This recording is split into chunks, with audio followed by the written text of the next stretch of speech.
Right guys, we're going to get straight into it. Hopefully you know the backstory. This is the PB bag, the bag that I personally designed alongside Velocity Pro Gear. I've been using it for the past month or so.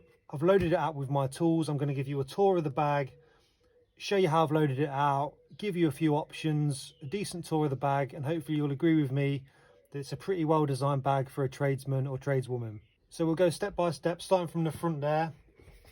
You can see we've got the adjustable handles, which I'm using to store a spirit level. Once you put it in place, lift your handles up and it grabs the level, and you can put anything you want in there within reason, nothing too big. Bits of pipe, bit of timber, a saw, whatever you want to keep on the side of your bag, and it will stay in place. You can see there I've got my Weir Tool Check Plus and a Weir socket set, and it doesn't get in the way of sliding the level in there. So we'll take that out. Got a zip pocket on the front there, which I've just got a pair of work gloves in. And these pouches are big enough and deep enough to keep in bigger kit or a few bits of smaller kit. Spin the bag round. First thing you'll probably notice is the dangly ball sack. The reason that's on there is with every sale of the bag, some money will go to testicular cancer research. So we've got 4 decent sized pockets there, and what I've done is I've spaced them out so that the heads of the screwdrivers don't rub together. But you can put whatever you want in this side of the bag, it's totally up to you. I've gone for my electrical screwdrivers, a Phillips, probably the most common screwdrivers I'll reach for when I'm at a job, and my Fluke voltage tester. Then we've got the Unilight docking area. Hold your Unilight in place, and you can point it towards the job to light up where you're working, or you can angle it up and point it into the bag if you need to find what you're looking for in the bag when you're working in the dark. Spin it around again. So this side's similar to the other side of the bag. Again, we can use the straps to slide something in. This side I've gone for my manometer, my U gauge. It's a good idea to have similar sized objects to what you've got on the other side so that the straps line up. But again, you can put anything you want in there. Again, we've got a zip pocket, just got some odds and sods in there like radiator keys, bits and pieces.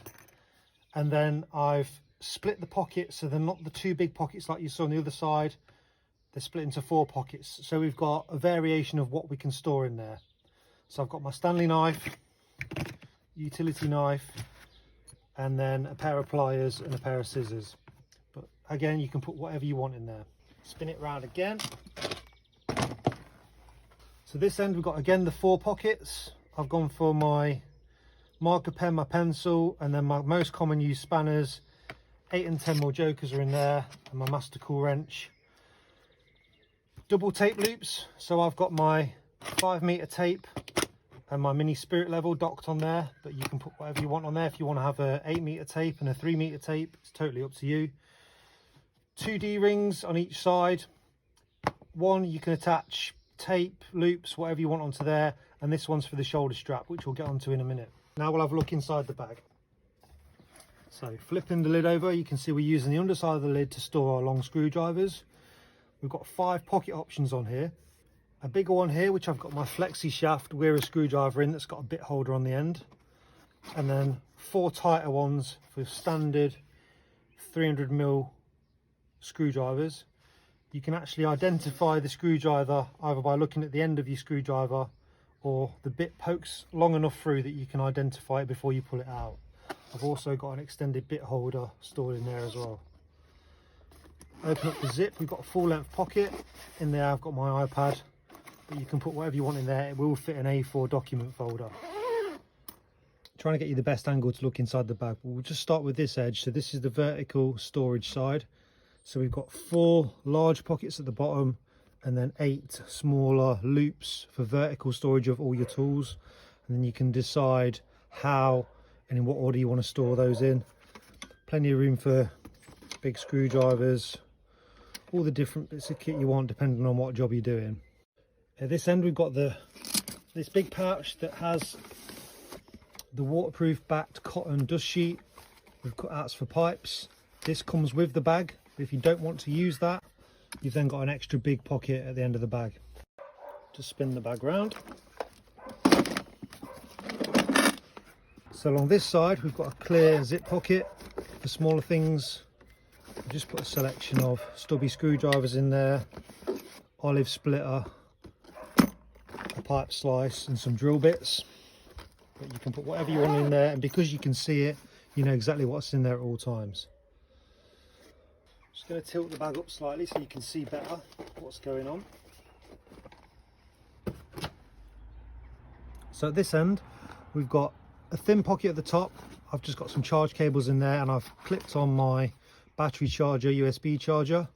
You take that out of the way, you can see we've got this removable tub at the bottom with a divider in. I've just tucked in some leak detector spray, and I've got things like consumables like paste, silicone, grease and some PTFE tape. That pot is removable, so if you've got a job where you need a tub, you want to put some fittings in there, you want to catch some water, you can use it as a tub to catch your water in. And then that leaves a nice big open space here in the middle. Now there's room for bigger kit like socket sets, bit sets, and then bigger tools like this plastic pipe cutter. I've got a hammer in there, a tap spanner, radiator spanner, and a big pair of grips that would be too tall to stand up in the bag and get the lid down. I'll just show you some different uses for the interior space, the big open space here. So this area here, you can put whatever you want in there, whatever trade you're in, whatever job you're doing, whatever you're using the bag for, it will suit. So for example, this air inflator from Milwaukee, plenty of room for that in there. Laser level, pop that in.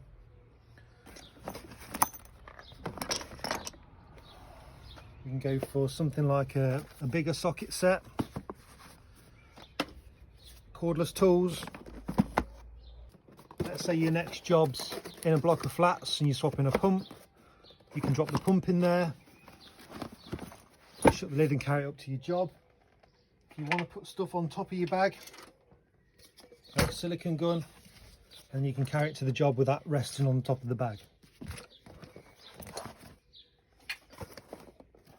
Now obviously the danger of having this nice big open area is you can overload it and you can put too much heavy stuff in. If you do that, the bag comes with a shoulder strap that attaches onto the two loops at the end to help you carry it. And just to give you a better look at the vertical storage side, you can see all the kit that I've got in there, and there's even room at the sides to drop in things like this mini spirit level. I've got a spanner poking in the side there with my nut spinners. You can do whatever you want with those pockets there. So one more thing to show you, with the torch stock there, there's a bit of metal inside the bag to help the magnet on the torch stick to it. So we're going to show you with our laser level, if you've got a magnetic wall mount, you can use this area to mount your laser level and use it on the job.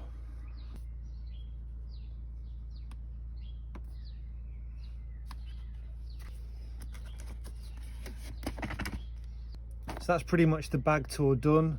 It's been a long time coming. It's been a dream of mine for 4 or 5 years now to design my own kit bag. I'm really pleased with what I've done. Hopefully you are too.